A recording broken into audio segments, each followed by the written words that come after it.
1부 때 두 형제 자매가 했고 2부 때 이 두 자매들이 했는데 우리 청년들이 가서 은혜 받고 돌아와서 또 은혜 받은 내용들을 여러분에게 말씀드렸습니다. 여러분이 우리 청년들 위해서 기도해 주신 것 감사하고 또 앞으로 기회가 된다면 우리가 지난번 어 프로글 레이크를 입양하려고 했던 일이 있습니다.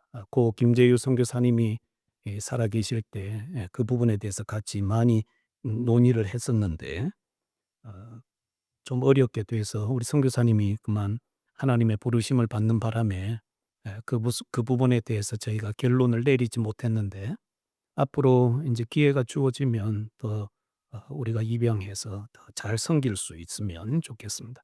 근본에 함께 선교에 참여해 준 우리 청년들과 또 그리고 한 5시간 정도 운전해 가서 컬처 나잇을 섬긴 우리 어른들이 있는데 여러분의 노고에 다시 한번 감사를 드립니다. 좌우 앞에 계신 분들과 한번 인사 나누시죠. 성령 충만합시다.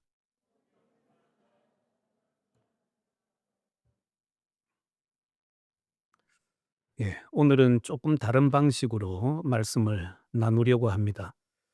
성경 속에서 예수 그리스도가 오시는 길이 준비되고 어떻게 성령이 우리에게 주어졌는가에 대해서 같이 말씀을 좀 나누려고 하는데 저와 여러분이 말씀을 들으면서 함께 같이 쭉 따라가 보시면서 저와 여러분이 그 자리에 있었다면 어떠했을까 하는 마음으로 같이 말씀을 나눴으면 합니다.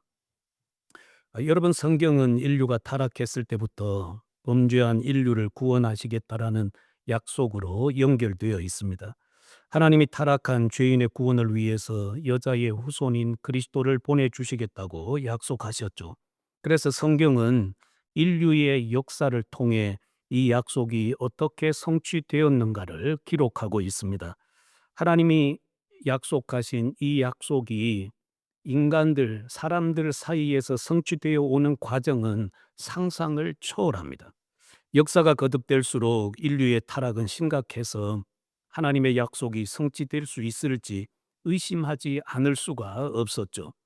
노아 때 인류는 죄로 인해서 심판을 받고 노아의 가족 겨우 8명만 구원을 받았습니다. 노아의 후손을 통해 인류가 다시 번성하게 되었을 때 인류는 또다시 바벨을 건축해서 하나님 앞에서 범죄하게 되죠.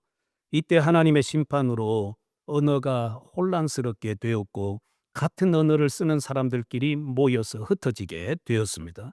그들이 나라를 세우는 기초들이 되었겠죠. 이 흩어짐 속에서도 하나님은 이 노아의 아들 셈의 후손 중에 이 아브라함을 선택하게 되었습니다. 그 아브라함을 통해서 하나님이 오실 길이 점점 더 이게 잘 드러나게 되는데 하나님께서는 그 여자의 후손을 통해서 이 우리 주님이 오실 길 여자의 후손인 그리스도가 이 사람들을 통해서 오실 길을 준비해 주십니다. 여러분 우리가 창세기 10장에 보면 거기에 족보가 이렇게 쭉 드러나 있는데 거기에 보면 노아의 후손이 쭉 기록되면서 마지막에 가면 이 데라를 만나게 되고 데라의 아들 아브라함을 택하여서 주님이 오실 길이 구체적으로 예비가 되는 것을 보게 되죠. 아브라함의 아들 이삭과 그의 아들 야곱을 통해서 이 여자의 후손이 오실 길이 더욱 분명해지는데 야곱의 입을 통해서 유다의 가문에서 그리스도가 오시겠다고 하셨습니다. 그런데 말씀드린 것처럼 이 일을 이루어지는 과정은 상상을 초월합니다. 우리 어떻게 이런 일이 있을 수 있을까 하는 말씀을 성경에서 읽게 되죠. 창세기 38장을 보면 유다의 아들들은 망나니 같았습니다. 그들로 인해서 하나님의 약속이 끊어질 것 같은 위기에 처하게 되죠. 물론 자신들도 그것을 몰랐죠. 만약에 알았더라면 좀 더 다른 삶을 살았을 수도 있겠지만 하나님께서는 그렇게 말씀해 주시지를 않았습니다. 이런 위기 가운데 어처구니 없는 일이 일어나게 됩니다. 우리가 그 성경을 보면 유다는 다른 사람들에 비해서 조금 일찍 아내를 잃게 되었는데 그 후에 그가 친구와 함께 자기 양털 깎는 곳에 갔는데 길가에 이 창녀 복장을 하고 앉아 있는 여인이 있었습니다. 사실 이 여인은 창녀가 아니라 유다의 며느리였죠. 이 시아버지가 이 홀로 된 그 자부의 앞길을 열어주지 않습니다. 대를 이어주지 않으니까 이 여인이 창녀 복장을 하고 길가에 앉아서 시아버지를 유혹한 것이죠. 유다는 자부인 줄도 모르고 거기서 오늘식으로 말한다면 성매매를 시도합니다. 염소 새끼 한 마리를 걸고 성매매를 해서 그의 자부를 통해서 두 아들을 낳게 되죠. 그가 베레스와 세라입니다.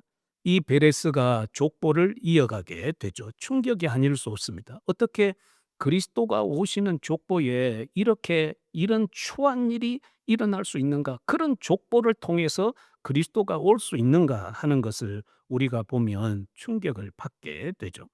세월이 흘러 이스라엘 백성들이 가나안 땅에 들어갑니다. 또 한 번 놀라운 일이 일어나는데 이방 여인인 기생 라합이 하나님을 믿고 새 사람이 되어서 하나님의 백성 가운데 돌아오게 되는데 그 여인이 바로 그리스도가 오시는 족보에 추가되게 되죠. 그 이후에 모압 여인 룻이 이방 여인이었어요. 그 이방 여인 룻이 그리스도가 오시는 족보에 또 추가되어서 예수 그리스도의 족보에 이름이 기록되게 됩니다. 다윗 때에 이르러서는 뭐 좀 좋았습니까? 전혀 그렇지 않죠. 다윗은 자신의 충신의 아내 밧세바를 빼앗게 되는데 이 밧세바를 범하고 난 다음에 이 밧세바가 잉태했다라는 소식을 듣고 이 충신 우리아를 그의 집에 돌려보내서 이 임신을 무마시키려고 애를 썼습니다. 하지만 지금 이스라엘 백성들이 전쟁터에 나가 있고 동료들도 전쟁터에서 싸우고 있는데 자신이 집에 가서 아내와 함께 지낼 수가 없었죠. 그래서 이 우리아는 집에 돌아가지 않았습니다. 다윗은 국리 끝에 이 충신 우리아를 죽여야 되겠다고 생각을 했는데 그 죽이는 방식이 얼마나 이 저질스럽고 얼마나 사악한지 모르죠. 자신의 충신을 죽이려고 할 때에 그가 편지를 써서 왕의 의인을 찍었겠죠. 그 의인 찍힌 편지를 우리아의 손에 들려보냅니다. 그 편지를 열면 요압이 받아 읽게 되는데 그 편지를 열었을 때 그 내용이 그렇거든요. 이 우리아를 최전방에 내세워서 적의 칼에 죽게 하라는 내용이 그 편지에 기록되어 있습니다. 그 편지를 다른 사람도 아닌 자기가 죽이려고 하는 우리아의 손에 들려서 보냈거든요. 얼마나 여러분 이 생각과 행동을 보십시오. 이런 일이 있을 수 있는가? 그런 일이 있었습니다. 그는 충신 우리아를 죽이고 이 밧세바를 자신의 아내로 차지하게 되죠. 아내로 삼게 됩니다. 그를 통해서 솔로몬이 태어났는데 우리가 열왕기상을 보면 이 솔로몬은 왕이 되었을 때에 700명의 아내를 거느렸고 300명의 첩을 거느렸습니다. 그러니까 1000명의 여인들을 거느렸어요. 예루살렘에 어떻게 이 1000명을 뒀는지 우리는 알 수 없지만 기숙사를 세웠는지 뭘 세웠는지 모르겠지만 웃음이 나옵니까? 같이 웃죠. 저도 무서워요. 기숙사를 세워서 그들을 거기에 놓고 거기에 뭐 이렇게 살게 했는지 모르겠지만 하여튼 대단한 사람이었습니다. 솔로몬이 왕위를 물려줄 때에 르호보암이라고 하는 아들에게 그 왕위를 물려주었는데 이 르호보암의 어머니가 암몬 여인이에요. 암몬 여인 나아마입니다. 어쩌면 이 여인은 우상 숭배자였는지도 모릅니다. 왜냐하면 솔로몬은 젊었을 때는 하나님을 잘 섬기다가 나이가 들어가면서 하나님으로부터 점점 마음이 떠나고 급기야는 하나님으로부터 등을 돌리게 됐는데 그 이유 중에 하나가 이방에서 여인들 많이 데려왔잖아요. 그 여인들이 이 솔로몬을 꼬드겨서 왕이여 우리를 위해서 신전을 좀 세워주세요. 우리도 우리 신 좀 섬기게 해주세요. 그래 좋아. 너희들 저 예루살렘에 저 산 위에 너희들이 원하는 신전 세워. 그렇게 해서 이 신전 세우게 하고 우상 숭배에 함께 빠지게 되었습니다. 그래서 이 솔로몬의 노년은 굉장히 불행했어요. 여기에 있는 이 암몬 여인이 그 모압 여인이든지 뭐 주변에 있는 많은 여인들과 함께 솔로몬을 꼬드겨서 우상 숭배에 빠지도록 만들었던 여인일 가능성이 많습니다. 그 이유 중에 하나가 이 르호보암이 왕이 되었을 때에 여호와 보시기에 악을 행하며 산 위에 푸른 나무 아래에 산당과 우상과 아세라상을 세웠습니다. 그러니까 이 이스라엘 전부와 이 남쪽 유다가 우상 숭배에 빠지도록 이 우상 숭배의 기초를 놓았던 사람이 사실은 솔로몬이에요. 그러니까 이 일이 아들의 때에도 그대로 진행되면서 여호와 하나님 보시기에 악을 행하게 되었습니다. 부끄러운 역사이죠. 남쪽 유다는 계속해서 이와 같은 것들에 허덕이기 시작하는데 급기야는 더 이상 회복될 수 없는 상황에 놓이게 되었습니다. 그래서 남쪽 유다가 많은 우상 숭배에 빠지게 되었을 때 하나님께서는 이 가나안 땅을 통해서 유다를 토해내도록 했습니다. 유다를 토해내치도록 했죠. 그들은 이 땅에 살 자격이 없다. 이 이유 때문에 하나님께서는 이 바벨론을 끌어와서 유다를 치게 하고 유다 백성들을 다 포로로 잡아가게 했습니다. 그들이 70년 바벨론 포로 생활을 하게 되는데 이 포로 생활을 마치고 돌아와서 성전도 건축하고 하나님의 백성들이 한자리에 모이긴 하지만 다시 유다의 왕국을 세우지 못했습니다. 그래서 그 이후에는 유다는 계속해서 속국으로서 계속해서 역사를 거듭해 오게 됩니다.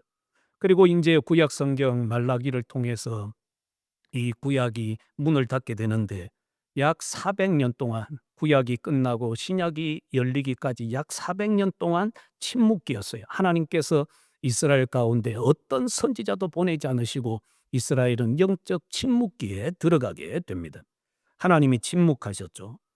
아브라함이 하갈이라고 하는 여인을 범했을 때 하나님이 13년 동안 이 침묵하셨거든요. 한마디도 하나님이 말씀하지 않았습니다. 그래서 이 16장과 17장 사이는 종이 한 장 차이고 페이지 한 페이지 차이지만 13년이라는 기간이 침묵으로 기록되어 있어요. 그래 마침내 13년이 지난 후에 하나님이 침묵을 깨시고 오시는데 여기 역사도 그렇습니다. 말라기 성경을 기록하고 역사가 닫힌 후에 이제 신약이 열리기까지 오랜 기간 동안 침묵하게 되죠. 하나님께서 때가 되어 이 어둠의 침묵을 깨시는데 그때가 어느 때인가 하면 이사야가 예수님 오시기 700여 년 전에 예언한 이 말씀이 그때에 비로소 성취가 되게 됩니다. 광야에 외치는 자를 내가 먼저 보내서 주의 길을 예비하겠다고 했는데 바로 광야에 외치는 자의 소리인 세례 요한이 먼저 와서 광야에서 회개를 선포하고 물세례를 받으라고 하죠. 여러분은 회개하고 물세례를 받고 내 뒤에 오시는 그리스도를 영접하기 위해서 준비하세요 하고 광야에서 담대하게 선포하고 외쳤습니다. 그는 자신 뒤에 오시는 그리스도는 성령과 불로 세례를 베푸실 것이라고 말씀했습니다. 마태복음 3장 11절에 나는 너희로 회개하게 하기 위하여 물로 세례를 베풀거니와 내 뒤에 오시는 이는 나보다 능력이 많으시니 나는 그의 신을 들기도 감당하지 못하겠노라. 그는 성령과 불로 너희에게 세례를 베푸실 것이요. 그는 성령과 불로 너희에게 세례를 베푸실 것이요. 마침내 여자의 후손인 그리스도가 오셔서 구원 사역을 시작하셨습니다. 나중에 사도가 되었던 사도 바울이 갈라디아서를 통해서 이렇게 말씀하는데 이 약속들은 아브라함과 그 자손에게 말씀하신 것인데 여럿을 가리켜 그 자손들이라 하지 아니하시고 오직 한 사람을 가리켜 네 자손이라 하셨으니 곧 그리스도라. 그리스도가 여자의 후손 한 사람이라고 말씀을 하고 있습니다. 그분이 오셔서 구원 사역을 시작하십니다. 근데 여러분 여기까지 오는 그 역사의 과정을 한번 쭉 생각해 보십시오. 주님이 오시는 길을 사람들에게 맡겨뒀다면 여자의 후손이 오실 가문을 주님이 말씀하시고 그 일을 이루어 오셨는데 그걸 사람에게 맡겨뒀다면 과연 이 일이 이루어질 수 있었을까? 하나님의 약속은 물거품이 되고 말았을 것입니다. 여러분 우리의 구원도 그렇지 않나요? 우리가 예수 그리스도를 믿을 때 성령을 보내주시고 우리를 하나님의 자녀 삼아 주시지만 여러분 그 이후에 구원받았다고 하는 이후의 삶을 돌아보고 내가 너의 구원을 너의 행위에 맡겨둘게. 그렇다면 구원받을 사람이 어디 있겠어요? 여러분은 여러분의 구원을 장담할 수 있겠습니까? 예수 믿고 난 다음에 지었던 죄가 하나도 없나요? 우리가 우리 자신을 돌아보면 예수 믿고 난 다음에도 우리의 삶을 깊이 돌아보면 희망이 없거든요. 거룩, 성화 얘기하지만 여러분 성화가 얼마나 잘 이루어지나요? 점진적 성화, 교리는 점진적 성화를 말하지만 우리의 삶의 현장에서 이루어지는 성화는 정말 더딘 것을 보게 됩니다. 구원이 우리 손에 달려 있다면 하나님 앞에서 구원받을 사람이 어디에 있겠습니까? 하나님의 주권적 은혜요, 주권적 능력이기 때문에 우리가 구원을 받는 것이죠. 우리의 연약함에도 불구하고 우리 주님이 우리의 구원을 취소하지 않는 것이 은혜라는 걸 알 수가 있습니다. 하나님이 하신 약속을 하나님이 성취하지 않는다면 인류는 희망이 없을 것입니다. 이처럼 우리 예수님은 인간의 손에 그것을 맡겨두지 아니하시고 오시는 길이 정말 험난하고 상상 초월한 길이었지만 그 길을 통해서 극기하는 예수 그리스도가 이 땅에 오셨다라는 것입니다. 여러분 한번 상상해 보세요. 우리가 성경을 읽으면서 한번 고민해 볼 수 있는데 저도 이 부분을 놓고 참 고민을 많이 했거든요. 왜 우리 주님은 이 땅에 오시면서 순수한 혈통을 충분히 지키시고 천지를 창조하시고 우주를 만들어 공중에 띄워놓으신 그분이 순수한 혈통을 왜 지켜 오실 수 있는 능력이 충분한데 왜 그렇게 하지 않으셨을까? 저는 고민해 보면서 이런 생각을 해 보았습니다. 맞다. 만일 주님이 순수한 혈통으로만 그것을 지키시고 그것을 통해서만 오셨다면 사람이 그 혈통에 속한 사람들이 얼마나 교만할까? 얼마나 교만할까? 그런 생각을 해 보았습니다. 여러분도 가끔 뭐 족보 자랑하잖아요. 근데 사실 족보 그 이후의 것은 어떻게 증명할 거죠? 뭐 족보는 좀 뭐 그게 있으니까 기록이 있으니까 그것으로는 뭐 조금 자랑할 수도 있고 그렇지만 그 이유는 어떻게 할 거예요? 그 이후의 뿌리는 어떻게 됩니까? 아무도 몰라요. 우리 가문이 어떠했는지, 그 가문 속에 어떤 피가 흐르고 있는지 아무도 자랑할 수 없을 거예요. 그것 가지고 자랑하지 말래요. 사도 바울이 디모데에게 에베소에서 목회하는 디모데에게도 부탁하잖아요. 족보, 신화 같은 거 거기 참념하지 말라. 그것 해봐야 결국에는 다툼밖에 일어나지 않는다. 그것밖에 없어요. 순수한 혈통만을 지켜오셨다면 아마도 그 혈통에 속한 사람들은 굉장히 교만했을 거예요. 그래서 우리가 신약 성경을 딱 열면 예수 그리스도, 아브라함의 자손, 그리스도의 세계라고 하는 그 족보가 쫙 기록되어 있는데 그 족보는 유대인들의 자존심을 박살내요. 박살. 왜냐하면 그 그리스도가 오시는 길에 그렇게 깨끗하지 않거든. 그래서 누구도 자랑하지 말라는 거예요. 구원도 마찬가지예요. 구원도. 우리의 행위에 구원이 달려 있다면 조금 다른 사람과 비교해서 상대적으로 좀 더 열심을 다하고 선을 베푸는 사람들은 자기 구원을 얼마나 자랑하겠어요. 다른 사람 깔보지 않겠어요? 하나님이 가장 싫어하는 것이 바로 교만입니다. 그래서 이 잠언에 보면 하나님께서 미워하시는 것, 곧 그의 마음에 싫어하시는 것이 연 일곱 가지라고 했는데 여섯 가지 말씀하고 일곱 가지 말씀할 그 사이에 있는 영어 단어를 여러분이 잘 주의해서 보셔야 돼요. 첫째가 뭐예요? 교만한 눈, 교만한 눈. 하나님이 가장 싫어하세요. 교만한 눈, 거짓된 혀, 그다음에 이 무지한 자의 피를 흘리는 손, 그다음에 마음으로 가거든요. 마음. 마음이 뭐겠어요? 악한 계교를 꾀하는 마음. 그리고 발로 갑니다. 발. 빨리 악으로 달려가는 발. 그리고 뭐겠어요? 거짓을 말하는 망령된 증인. 그리고 마지막에 형제 사이를 이간하는 자라고 했습니다. 이 일곱 가지를 하나님이 치가 떨리도록 싫어하십니다. 여러분 이런 그리스도가 오시는 족보라고 할지라도 그걸 순수 혈통으로만 묶어뒀다면 그들은 굉장히 교만했을 거예요. 하나님이 가장 싫어하는 그 교만의 죄에 걸려 넘어졌을 것입니다.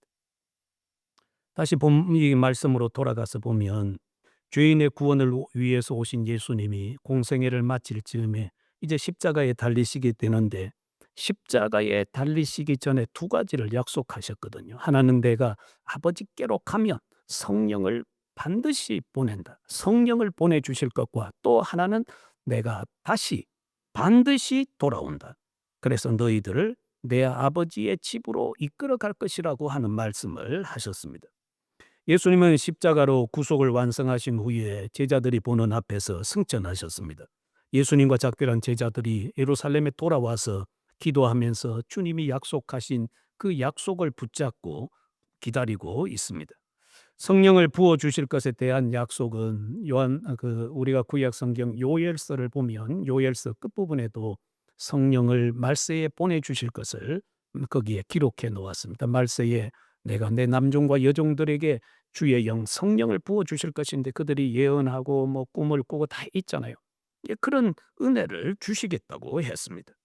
마침내 오순절이 되었습니다. 오순절은 6월절로부터 시작해서 7주가 지나고 마지막 50일째 되는 날이 오순절이죠.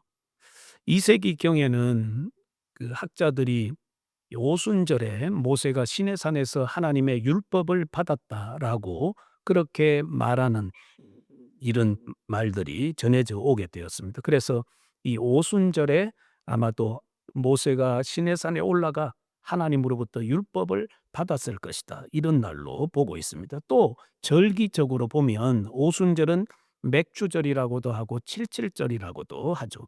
이날에 곡식을 추수해서 첫 이삭을 하나님께 올려드리는 날입니다. 이 절기의 영적 의미는 예수 그리스도의 구속사역의 완성을 통해서 성령을 이 땅에 보내실 때에 성령께서 많은 영혼을 추수해서 하나님께 올려드릴 것을 상징하고 예표하죠. 그래서 우리가 오늘 본문은 보지 않았지만 이 본문 뒤에 연결되는 그 내용을 보면 오순절에 베드로가 성령의 충만함을 받고 달려나가서 성령께서 영혼을 추수하시는 장면이 드러나요. 그날에 유대인들 3천 명이 회개하고 돌아와 하나님의 나라에 들어가게 되었습니다. 오순절에 성령께서 영혼을 추수해서 하나님께 올려드리는 놀라운 장면 가운데 하나이죠. 자, 이제 여기에 보면 오순절 날에 성령이 하늘로부터 임하셨습니다. 성령이 오심으로 성령 공동체인 교회가 탄생하였을 뿐만 아니라 성령이 이끄시는 성령의 시대가 도래하게 된 것이죠. 성령께서 하늘로부터 임하실 때에 세 가지 놀라운 초자연적 현상이 있었는데 그 첫째가 호련히 하늘로부터 급하고 강한 바람 같은 소리가 있어 그들이 앉은 온 집에 가득하며 하늘로부터 마침내 하늘을 가르고 이 땅에 성령이 오시는데 조용히 아무도 모르게 성령이 오신다면 누구도 성령이 오셨는지 오시지 않았는지 잘 알 수 없을 거예요. 그런데 성령이 오실 때에 놀라운 현상을 동반하고 오셨습니다. 여기 이 말씀을 보면 당시 그리스도의 교회가 탄생될 때에 거기에 모여 있었던 모든 성도들이 함께 공동으로 체험한 것이 바로 이 성령의 체험이었습니다.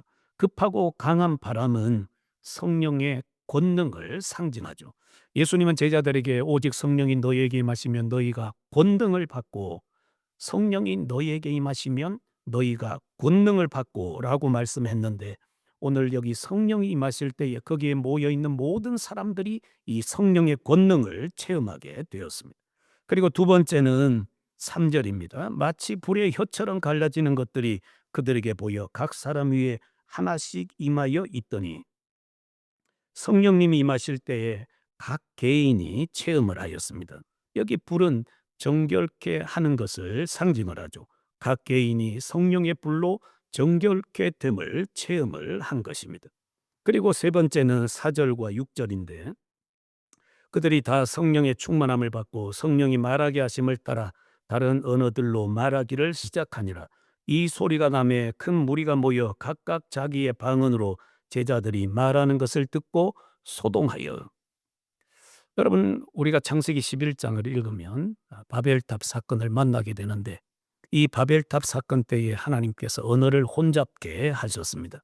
언어가 여러 개로 바뀌어서 나눠져서 서로 알아들을 수가 없게 되었죠. 그래서 그때에 대혼란이 일어났습니다. 그러나 여기 오순절에 임한 성령의 역사를 보면 성령이 방언을 하게 하셨을 때에 언어의 장벽이 허물어지는 것을 보게 됩니다. 제자들은 언어를 배운 일도 없지만 성령께서 그들로 하여금 방언하게 했을 때 거기에 모여 있는 각 나라 사람들이 각각 자기들의 언어로 알아들었다고 했습니다. 그 수를 세어 보면 적어도 15개 국가에서 온 디아스포라 유대인들이거나 또는 흩어져 있었던 유대인들을 통해서 유대교를 믿는 사람들이 함께 포함되어 있죠. 그래서 동, 서, 북, 남 이렇게 여러 지역에서 왔다라는 걸 그렇게 기록하고 있어요. 동쪽, 이 서쪽, 서쪽은 이제 지중해로 막혀 있죠. 그리고 북쪽, 남쪽, 아라비아 있는 데까지 이렇게 여기 이 지역을 보면 여러 지역에서 온 사람들이 기록되어 있습니다. 근데 여기 보면 누가는 이 동서북남에서 온 사람들이 온 천하에서 온 천하를 대표하는 사람들로 기록하고 있거든요. 그러니까 온 천하에서 있는 사람들이 오순절에 예루살렘에 와서 하나님의 큰일 말함을 다 듣게 되었다라고 했습니다. 그렇다면 이 오순절에 오신 성령의 특징은 무엇일까요? 그 성령은 성도들 안에 내주하시는 것입니다. 구약 시대에도 성령께서는 활동을 했습니다. 그러나 거룩한 사역을 어떤 사람에게 맡기고 오셔서 일하시고 난 다음에는 다 떠나가셨어요. 그러나 여기 신약 시대에 오신 성령님은 성도들을 성전 삼고 계시면서 영원히 내주하십니다. 우리 예수님께서 아버지께로 가기 전에 이렇게 말씀하셨습니다. 요한복음 14장 17절에 그는 진리의 영이라 세상은 능히 그를 받지 못하나니 이는 그를 보지도 못하고 알지도 못함이라. 그러나 너희는 그를 아나니 그는 너희와 함께 거하시며 또 너희 속에 계시겠습니다. 성도들과 함께 하시기 위해서 오신 분이십니다. 그러면 여기서 사도들과 성도들이 하는 방언을 자기 나라의 언어로 알아들은 사람들의 반응이 있는데 그들의 반응을 한번 보십시오. 사람들은 소동했고 어리둥절했습니다.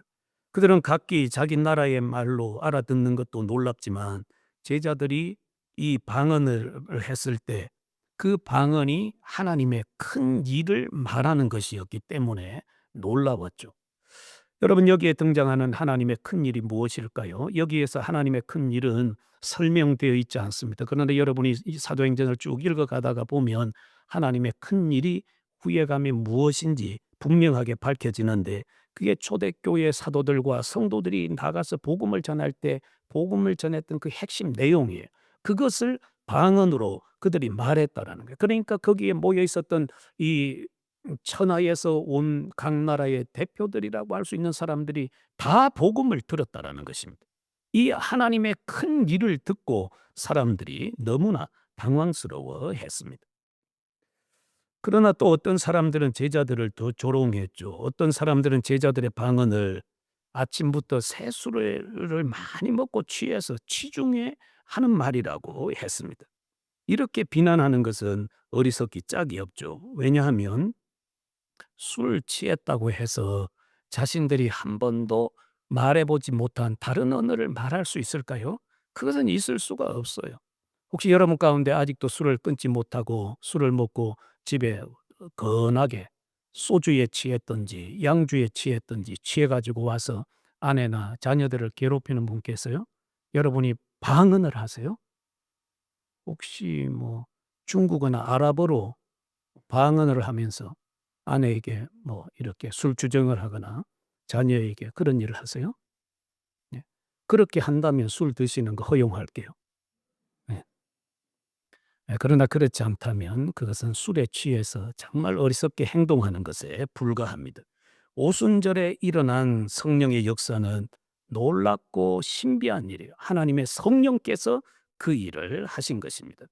그렇다면 오늘 우리가 이 말씀 앞에서 오늘 우리의 역할은 무엇인가에 대해서 고민해 보셔야 되겠죠. 예수 그리스도 안에 있는 아브라함의 복을 이방에 전하게 하기 위해서 이방 사람들에게 미치게 하기 위해서 우리에게 성령을 부어 주셨다고 성경은 말씀합니다. 갈라디아서 3장 14절에 이는 그리스도 예수 안에서 아브라함의 복이 이방인에게 미치게 하고 또 우리로 하여금 믿음으로 말미암아 성령의 약속을 받게 하려 함이라. 이거예요. 하나님께서 이 초대교회 위에 하늘을 가르고 성령이 오셔서 그들을 성령으로 충만하게 하신 목적이 여기에 있습니다. 아브라함의 복, 믿음으로 의롭게 되는 이 복을 세상의 많은 사람들에게 증거하고 그들도 하여금 성령을 받고 또 그들이 나아가서 주변에 아직 예수를 모르는 사람들에게 예수 전하게 하려고 성령을 보내주셨다고 말씀을 하셨습니다. 여러분이 오순절에 마가의 다락방에 있었다고 한번 생각을 해 보십시오. 여러분이 거기에 있습니다. 예수 그리스도의 승천을 보았습니다. 돌아와서 10일 동안 주의 약속을 부여잡고 기도하면서 성령이 오시기를 기다리고 있습니다. 오순절 날이 이미 이르렀습니다. 마침내 성령께서 여러분 위에 놀랍게 임했습니다. 여러분이 어떻게 변화되어 있을 것 같아요? 지금처럼 있을 것 같습니까? 물론 여기에 잘하는 분들 계세요. 지금처럼 있을 것 같아요. 그렇지 않을 거예요. 여러분들은 완전히 변화되어 세상을 두려워하지 않는 하나님의 사람들로 그 자리에 있을 거예요. 얼마 후에 교회에 핍박과 박해가 일어나서 많은 성도들이 흩어졌을 때 여러분도 보따리 싸들고 그리 흩어졌을 거예요. 그리고 이방 땅으로 가서 거기에서 숨어 지내는 것이 아니라 내가 만난 예수 그리스도 그분 전하기 위해서 여러분은 입으로 피를 토했을 거예요. 그렇게 바뀌었을 것입니다. 오순절에 내가 그 자리에 있었다면요. 그럼 오늘 우리는 어떠세요? 오늘 우리는 성령을 받았다고 하잖아요. 교리적으로만 말하는 것뿐입니까? 예수 믿으면 성령의 전이 되고 성령의 사람이 되어 영원히 그 성령이 우리를 떠나지 아니하고 우리를 꼭 붙들어 하나님께로 인도할 거다. 그것만 믿고 있습니까? 성령의 사람들로 변화되어 있나요? 성경은 우리에게 말씀하고 있습니다. 여러분, 왜 우리에게는 많은 변화가 일어나지 않는 것일까요? 그것은 철저하게 성령께 의탁하지 않기 때문입니다. 성령을 만만히 생각하는 거예요. 성령이 내 안에 와 계셔도 주님, 성령님 저 골방에 좀 가 계세요. 제가 하고 싶은 거 다 할 테니까. 제가 어려울 때만, 위기를 닥칠 때만, 그때만 오셔서 조금 도와주세요. 그리고 저 골방에 들어가 계세요. 제가 다 해볼 테니까. 그런 마음을 가지고 살아가서는 절대 변화가 일어나지 않습니다. 예수 믿어도 변화 나타나지 않아요. 어린 아이 상태, 유아 상태의 신앙을 가지고 여전히 그 자리에 머물러 있을 것입니다. 성령께 나를 철저히 맡기는 일이 내 삶 속에 일어나지 않는다면 나에게서는 어떤 변화도 일어나지 않는다라는 것을 우리는 기억해야 될 거예요. 여러분, 그럴 거예요. 옛 습관 버리지 못하고 그대로 꿀단지처럼 부둥켜 안고 있을 거예요. 옛날 습관은 여러분 생각해 보세요. 내게서 옛날 습관 그대로 내게서 나오면 내 가족 괴롭히고 이웃 괴롭히게 돼요. 교회도 근심거리가 되고 성도들에게도 근심거리가 될 것입니다. 예수님께 영광은 돌아가지 않을 거예요. 우리 주님이 그 성도를 통해서 영광받지 못한다라는 것은 너무나 당연할 것입니다. 봉사도 마찬가지예요. 교회의 봉사도 섬기는 것도 다 마찬가지입니다. 섬김이 귀하고 봉사가 귀하지만 성령 충만한 가운데 섬기지 않으면 그것은 일시적인 섬김과 봉사로 끝나버릴 거예요. 봉사하고 돌아서서도 얼마든지 허튼 일을 할 수 있거든요. 여러분, 예배드리고 집에 돌아가서도 얼마든지 허튼 일을 할 수 있습니다. 주님이 기뻐하지 않는 일 그거 찾아서 할 수 있어요. 예, 얼마든지 할 수 있어요. 성령께 나를 올려드리는 철저한 결심, 이것이 없이는, 결단이 없이는 말씀에 붙들려 살 수가 없습니다. 예? 여러분, 말씀을 잘 보세요. 그러나 성령이 충만한 성도들은 그들의 섬김도 지속적이고 그들의 봉사도 지속적이에요. 신실해요. 그리고 성령 충만한 사람들에게서 나타나는 특징이 하나 있다면 뒤탈이 없어요. 뒤탈 뭔지 아시죠? 섬기고도 뒤탈이 없어요. 그러나 성령 충만하지 않은 사람들의 섬김은 우왕좌왕할 거예요. 섬겨놓고도 왜 나를 왜 대접해 주지 않고 나를 왜 인정해 주지 않고 내가 이렇게 섬기는데 왜 나를 이렇게 합니까? 그럴 거예요. 성령 충만하지 않으면 뒤탈이 있어요. 뒤탈. 여러분이 기억하십시오.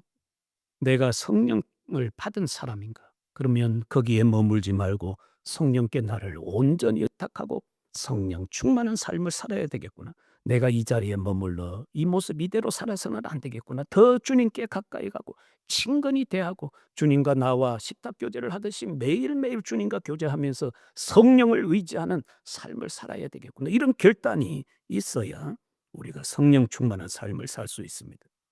여러분, 사도 바울이 갈라디아서 5장 22절에서 이런 말씀에서 오직 성령의 열매는 같이 해봅시다. 시작. 사랑과 희락과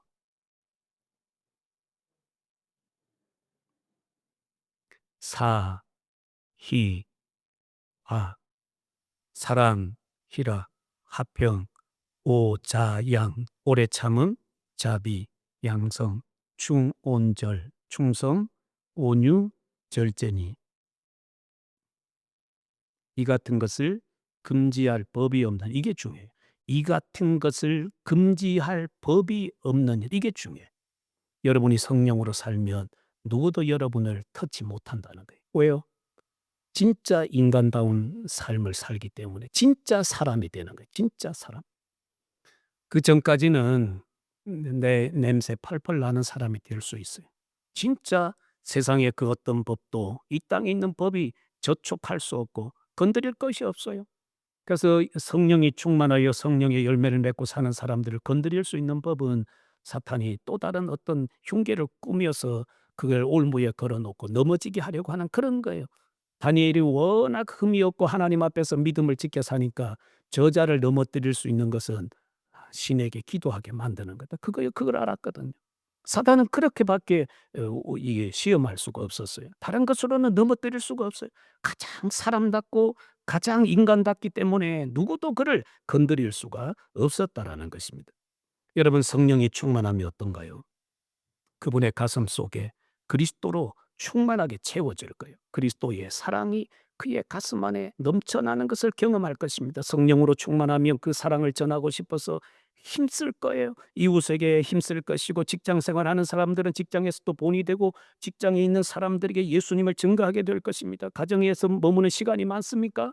가정에서도 본이 될 것이고 아내와 남편과 자녀들에게 본이 되어 예수 믿는 삶은 이런 거야 라고 합석하면서 보여주는 분들이 될 것입니다.